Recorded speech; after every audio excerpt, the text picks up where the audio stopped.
नमस्कार, अपन समाचारमा स्वागत छ। सुरु गरौं मुख्य समाचारबाट। पूर्व प्रधानमन्त्री डाक्टर गिरीको मंगलबार बिहान निधन। महोत्तरीमा झुटो विवरण पेश गरेको नागरिकता बनाउन खोज्ने 2 जनालाई पक्राउ। आज 18औं अन्तर्राष्ट्रिय आप्रवास दिवस मनाउँदै प्रधानमन्त्री ओलीद्वारा शुभकामना। विपद व्यवस्थापनका लागि संवैधानिक कानून र नीतिगत व्यवस्थामा सुधार गर्न प्रतिनिधि सभाका सभामुख महराको सरकारसँग आग्रह। र भारत विरुद्धको दोस्रो टेस्ट क्रिकेटमा अस्ट्रेलिया 146 रनले विजयी। अब समाचार विस्तारमा। सर्वोच्च अदालतको फैसला कार्यान्वयन कार्यालय परिसरभित्र रहेको एक भवनमा मंगलबार बिहान आग लागि भएको छ। सिंहदरबारको दक्षिणतर्फ रहेको सर्वोच्च अदालतको फैसला कार्यान्वयन कार्यालय परिसर स्थित पहिलो जिल्ला अदालत रहेको पुरानो भवनमा आग लागि भएको हो। विद्युत सर्ट भई आग लागि भएको हुन सक्ने प्रारम्भिक अनुमान गरिएको छ। भवन पुरानो र जीर्ण भएकाले प्रयोगमा आएको थिएन। भवनको भुइँतलामा भएको आग लागि भर्खरै नियन्त्रणमा आएको छ। घटनाबारे विस्तृत जानकारी आउन बाँकी छ।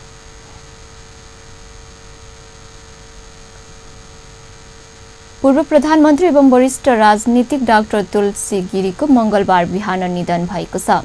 आफ्नै निवास बुढानीलीकण्ठ भिलमा 93 वर्षीय गिरीको निधन भएको पारिवारिक स्रोतले जानकारी दिएको छ।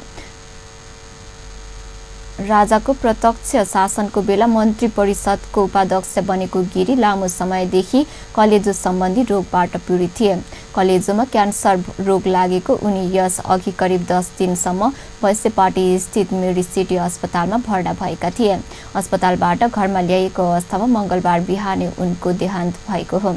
महेन्द्रलाई साग दिएर गिरी राजा वीरेन्द्रले 36 सालमा जनमत संग्रह घोषणा गर्दै वैचारिक असहमति जनाउँदै श्रीलङ्कातिर लागेका थिए। 2059 सालमा ज्ञानेन्द्रको सत्ता हातमा लिएपछि उनी पुनः नेपाल फर्के र मन्त्री परिषदको उपाध्यक्ष बनेर ज्ञानेन्द्रलाई साथ दिए। राजतन्त्र ढलेपछि भने उनी नेपालमै बसेका थिए। पारिवारिक स्रोतका अनुसार गिरीको पार्थिव शरीर श्रद्धाञ्जलीका लागि आज निवासमै राखिनेछ। यसैगरी गिरी निधन प्रधानमन्त्री केपी शर्मा ओलीले पूर्व प्रधानमन्त्री डाक्टर तुलसी गिरीको निधनप्रति श्रद्धाञ्जली व्यक्त गर्नुभएको छ। प्रधानमन्त्री गिरीको निधनको खबरले आफूलाई दुःख लागेको र यस घडीमा गिरीप्रति हार्दिक श्रद्धाञ्जली अर्पण गर्दै शोक सन्तप्त परिवार र आफन्तजनप्रति गहिरो समवेदना व्यक्त गर्नुभएको छ। पूर्व मन्त्री गिरीको मंगलबार बिहान उहाँकै निवास बुढानीलीकण्ठमा 93 वर्षको उमेरमा निधन भएको हो। महोत्तरीमा झुटो विवरण पेश गरेर नागरिकता बनाउन खोज्ने 2 जनालाई प्रहरीले पक्राउ गरेको छ। पक्राउ पर्नेमा साबिक श्रीपुर गाविस वडा नम्बर 2 अहिलेको औरही नापा वडा नम्बर 3 बस्ने 39 वर्षीय सीता देवी र बिहार प्रान्त मुजफ्फरपुरमा जिल्ला शिवदासपुर र वडा नम्बर 6 दौरा असली भारत बस्ने 21 वर्षीय राजपाल सहनी रहेका छन्। शिव देवीले आफ्नो ज्वाइँ राजपाल सहनीलाई आफ्नै छोरा हो भनेर नेपाली नागरिकताको प्रमाणपत्र बनाउन खोज्दा उनीहरूलाई इलाका प्रहरी कार्यालय गौशालाको टोलीले पक्राउ गरेको महोत्तरीका प्रहरी उपनिरीक्षक ईश्वर कार्कीले बताउनुभयो। प्रहरीको टोलीले उनीहरूको साथबाट आधार कार्ड, एक थान गभर्नमेन्ट अफ मणिपुर भारतबाट प्राप्त मोटरसाइकलको लाइसेन्स एक थान बरामद गरेको जिल्ला प्रहरी महोत्तरीले जनाएको छ। उनीहरूलाई पक्राउ गरी जिल्ला अदालत महोत्तरीबाट म्याद थप गरी अनुसन्धान गरिरहेको जिल्ला प्रहरी कार्यालय महोत्तरीले जनाएको छ। रत्नसागर स्थानका महन्त वैकुण्ठ दासलाई हाजिरीजनक विद्यापीठको जग्गा किर्ती गरेको मुद्दामा उच्च अदालत जनकपुरले 15 लाख धरौटी लिएर मुद्दाको पूर्व पक्ष गर्ने गरी तारखेरमा रिहा गरेको छ। उच्च अदालत जनकपुरको इजलास नम्बर 6 का न्यायाधीश राजेश कुमार कटवालको अध्यादेशमा मुद्दाको पूर्व पक्ष हुने गरी तारिखमा रिहा गर्ने आदेश दिएको छ। यसैगरी सोही अभियोगमा थुनामा रहेको अशोक शर्माले 15 लाख धरौटी लिएर थुनामा नै राखेर मुद्दाको पूर्व पक्ष गर्ने आदेश भएको छ। गत शुक्रबारदेखि भएको सो बहसमा प्रतिवादी तथा वादीका तर्फबाट गरेर 2 दर्जन वकिलहरूको बहस गरेका थिए। हाजिरीजनक विद्यापीठका प्राचार्य विजय कुमार चौधरीको जाहेरीमा जग्गाको कीर्ति सम्बन्धमा मोहनदास तथा शर्मालाई प्रतिवादी बनाउने कामकाज भएको थियो। बहसमा प्रतिवादीका तर्फबाट नेपाल बार एसोसिएसन जनकपुरका पूर्व अध्यक्ष श्याम कुमार मिश्र, चन्द्र कुमार मैनाली, मसुर रायन, बलराम सुवेदी, अच्युत आचार्य, केदार आचार्य, भरत बहादुर राउत, रिङ्कु यादव, रमेश कुमार पाण्डे, राजन प्रसाद दाहाल, प्रकाश कुमार घिमिरे सहितकाले बहस गरेका थिए। यसैगरी मुद्दामा जाहेरी दिएका चौधरीका तर्फबाट देवेन्द्र निरौला, विपिन झा, हेमबहादुर कार्की तथा सरकारी वकिलको कार्यालयका न्यायाधिवक्ताको बहस गरेका थिए। यसै गरियोस् मुद्दाको पेशी 2 गते तोक्ने कामकाज पनि भएको छ। विगत केही दिनदेखि दास प्रहरीको हिरासतमा रहेका थिए। हजारीजनक विद्यापीठको 9 तथा भोगमा रहेका जग्गा दास तथा शर्माले किर्ने गरी लाल पूर्जा बनाएको जस्ता आरोप सहित रहेको मुद्दामा प्रहरीले अदालतको आदेश अनुसार काठमाडौँबाट पक्राउ गरेका थिए। अब समाचारमा केही बेर विश्रामपछि सत्तारूढ नेपाल कम्युनिस्ट पार्टी नेकपाका नेताले पार्टीलाई राजनीतिक, वैचारिक र संगठित रूपमा एकताबद्ध बनाउन पार्टीको नेतृत्वसँग माग। विपद व्यवस्थापनका लागि संवैधानिक, कानुनी र नीतिगत व्यवस्थापन सुधार गर्न प्रतिनिधि सभाका सभामुख महराको सरकारसँग आग्रह। र सोमालियामा अमेरिकी सेनाको 6 हवाई हमलामा इस्लामिक समूह अल शाबाब 62 लडाकु मारिएको अमेरिकी सेनाको दाबी। आज 18औं अन्तर्राष्ट्रिय आप्रवास दिवस नेपालमा पनि मनाइँदैछ। दिवसको अवसरमा श्रमको सम्मान र राष्ट्रिय अभियान र सिपयुक्त जनशक्ति र स्वरोजगार र आर्थिक समृद्धिको मूल आधार मान्ने नाराका साथ आप्रवासीको अधिकारका विषयमा विभिन्न कार्यक्रम हुँदैछन्। सन् 1990 डिसेम्बर 18 तारिकमा आप्रवासीको अधिकार संरक्षण सम्बन्धी राष्ट्रिय संघीय महासन्धि अनुमोदन गरिएको सम्झनामा सन् 2000 देखि दिवस मनाउन थालिएको हो। अहिले विश्वमा झण्डै 25 करोड 80 लाख मानिस आप्रवासीका रूपमा रहेका छन्। यसैबीच प्रधानमन्त्री केपी शर्मा ओलीले दक्ष र सिपयुक्त कामदारको परिश्रमबाट मात्र देशले आर्थिक समृद्धि हासिल गर्ने बताउनु भएको छ। अन्तर्राष्ट्रिय आप्रवासन दिवसका अवसरमा शुभकामना दिँदै प्रधानमन्त्री ओलीले नेपाल नवीन सोचका साथ आर्थिक समृद्धिको यात्रामा अग्रसर रहेको बताउनुभयो। शुभकामना सन्देशमा प्रधानमन्त्री ओलीले बेसिन लाखौं नेपाली युवा रोजगारीका लागि विदेश हिँड्नुपर्ने बाध्यता हटाउन सरकार प्रतिबद्ध रहेको उल्लेख गर्नुभएको छ। त्यसका लागि स्वदेशमा आकर्षक रोजगारीका अवसर सिर्जना गरेर स्वदेशमै गरी खाने वातावरण तयार गर्न सरकार दृढतापूर्वक क्रियाशील रहेको प्रधानमन्त्रीले बताउनु भएको छ।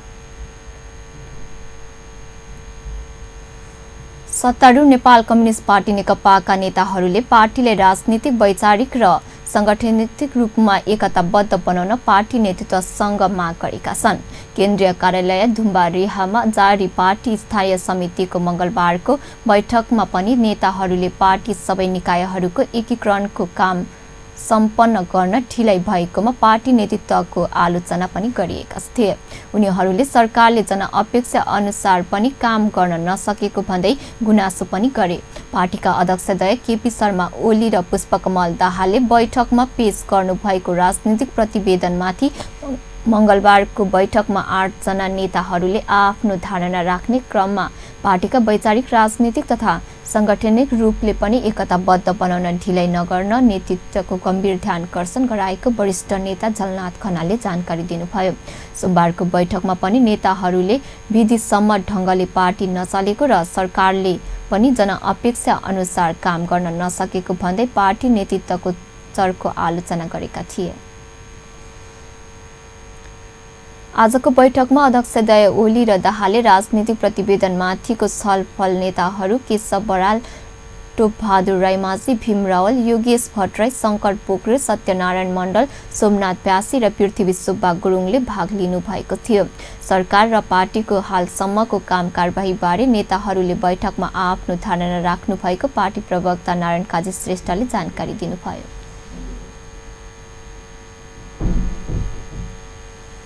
प्रतिनिधि सभाका सभामुख कृष्णबहादुर महराले विपद व्यवस्थापनका लागि संवैधानिक कानून र नीतिगत व्यवस्थापन सुधार गर्न सरकारसँग आग्रह गर्नुभएको छ।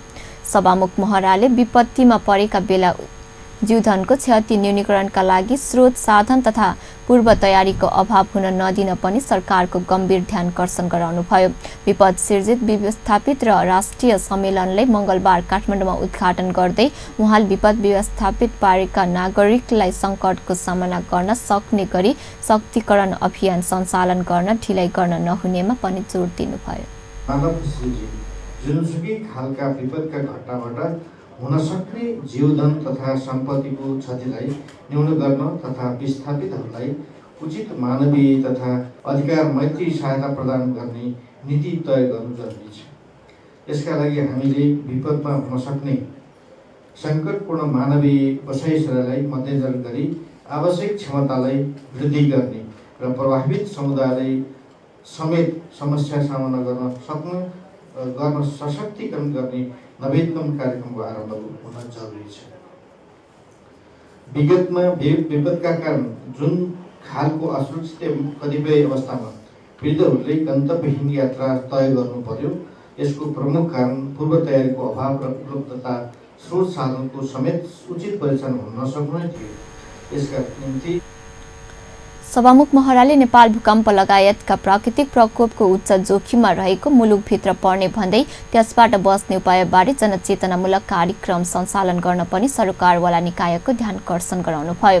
2072 साल वैशाख 12 गते गएको विनाशकारी भूकम्पले सिकाएको पाठबाट सिकेर नेपालले विपत्तिका बेला अपनाउन पर्ने सावधान सम्बन्धी ठोस नीति तय गर्नुपर्ने सभामुख महराको भनाइ छ। स्थानीय तहका कर्मचारी समायोजन अध्यादेश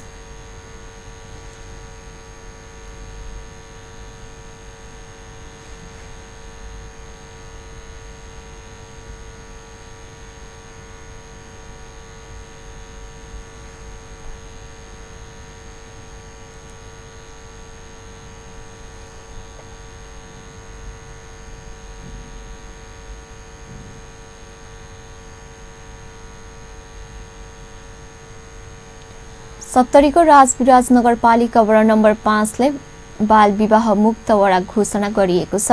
वडाभित्र 560 घरधुरी स्थानीय तह घोषणा कार्य विधि व्यवस्था भए बमोजिमको सूचकहरू पूरा भएपछि आज कार्यक्रम गरी बाल विवाह मुक्त घोषणा गरिएको हो।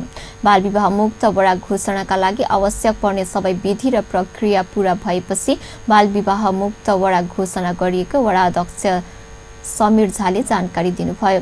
देश र भूमि व्यवस्था तथा कृषि सहकारी मन्त्री शैलेन्द्र शाहले वृक्षारोपण गरी वडा नम्बर 5 ले बाल विवाह मुक्त वडा घोषणा गर्नुभयो।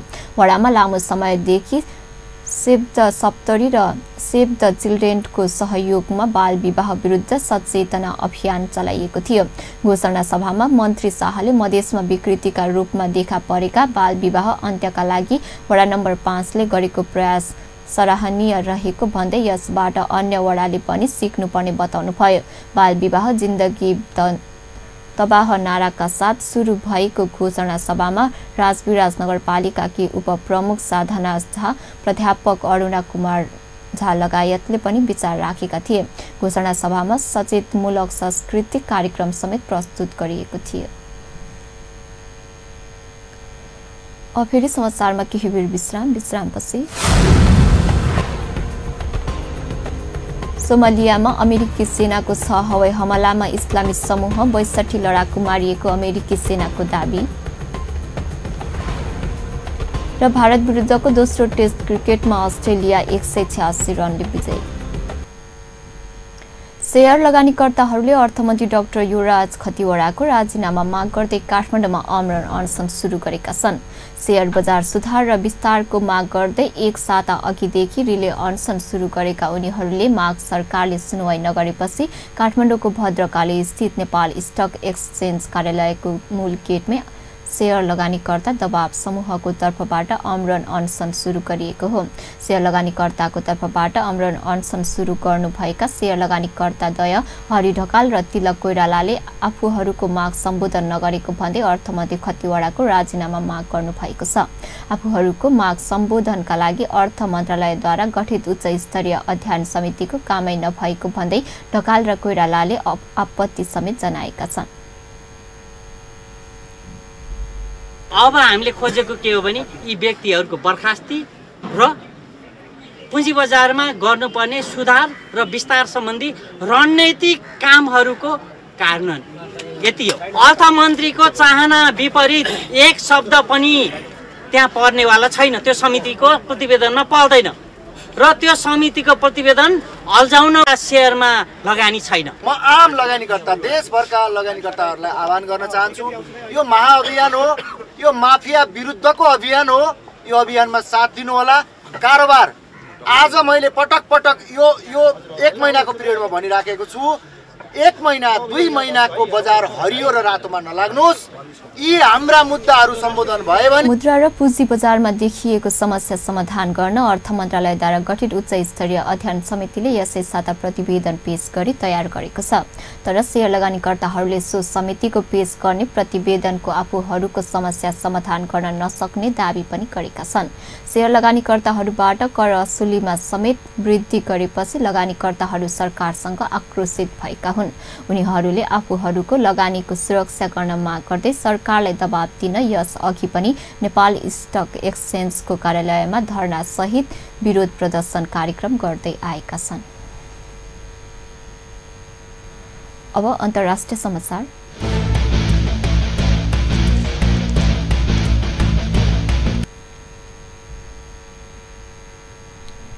सोमालियामा अमेरिकी सेनाको 6 हवाई हमला इस्लामी समूह अल शाबाबका 65 लडाकु मारिएको अमेरिकी सेनाले दाबी गरेको छ। शनिबार भएका 4 हवाई हमलामा 32 लडाकु मारिएका थिए र आइतबारको अन्य 2 हवाई हमलामा 28 लडाकु मारिए। सन् 2017 नोभेम्बरदेखि सोमालियामा यस्ता थुप्रै हमला गरिँदै आएका छन्। अमेरिकाका अनुसार यी हमलामा कम्तीमा 100 लडाकु मारिएका छन्। अमेरिकामा डोनाल्ड ट्रम्प आएपछि सोमालियामा यस्ता थुप्रै हमला भइसकेका छन्। ब्युरो अफ इन्भेस्टिगेसनको जल नियोजनको आंकडा अनुसार सन् 2017 मा सुरु भएको यो हमलामा कम्तीमा 400 मारिएका छन्। यो आंकडामा पछिल्लो 10 वर्षमा मारिएका मानिस भन्दा पनि धेरै हो। अमेरिकाको जिबुतीमा ठूलो सैन्य स्थल छ र हमला यतैबाट गरिँदैछ।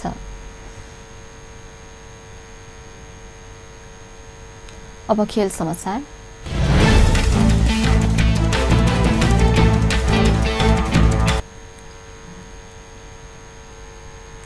भारत विरुद्धको दोस्रो टेस्ट क्रिकेटमा अस्ट्रेलिया 146 रनले विजयी भएको छ। पर्थमा खेलिएको दोस्रो टेस्टमा 287 रन पछ्याएको भारत 5औं दिनको पहिलो सत्रमा 140 रनमा समेटिएपछि श्रृङ्खला अस्ट्रेलियाले 1-1 को बराबरी गर्न पनि सफल भयो। अस्ट्रेलियाले पहिलो पारीमा 326 तथा दोस्रो पारीमा 243 रन बनाउँदै 287 रनको लक्ष्य दिएको थियो। भारतले पहिलो पारीमा 283 रन बनाउँदै सुरुमै 43 रनले पछि पारेको थियो। 287 रन पछ्याएको भारतका लागि सुरुका ब्याट्सम्यानहरू चल्न नसक्दा 55 रन बनाउँदा 4 विकेट गुमाएको थियो। भारतका हुनामान बिहारी र अजित्य राहानले सर्वाधिक 43 रनको साझेदारी गरेका थिए। भारतका लागि राहानले र ऋषभ पन्तले सर्वाधिक 30 रन बनाउँदा हनुमान बिहारीले 28 रन जोडेका थिए। मुरली विजयले 20 तथा विराट कोहली 17 रनमा आउट भए। मुरली विजयले 4 तथा उमेश यादवले 2 रन जोडे। अरु केएल र राहुल, ईशान्त शर्मा, जयपुत महरा र मोहम्मद शमीले खाता नै खोल्न सकेनन्। अब तेस्रो टेस्ट 26 तारिखदेखि सुरु हुनेछ। अन्त्यमा मुख्य समाचार पुनः एकपटक। पूर्व प्रधानमन्त्री डाक्टर गिरीको आज बिहान निधन। महोत्तरीमा झुटो विवरण पेश गरेर नागरिकता बनाउन खोज्ने 2 जनालाई पक्राउ। आज 18औं अन्तर्राष्ट्रिय आप्रवास दिवस मनाउँदै प्रधानमन्त्री ओलीद्वारा शुभकामना। विपद व्यवस्थापनका लागि संवैधानिक कानुनी र नीतिगत व्यवस्थापन सुधार गर्न प्रतिनिधि सभाका सभामुख महराको सरकारसँग आग्रह। र भारतीय विरुद्धको दोस्रो टेस्ट क्रिकेटमा अस्ट्रेलिया 146 रनले विजयी। हस्त अहिलेलाई समाचार यति नै। पल पल खबर तेज नजर अपन टेलिभिजन हेर्दै गर्नुहोला। नमस्कार।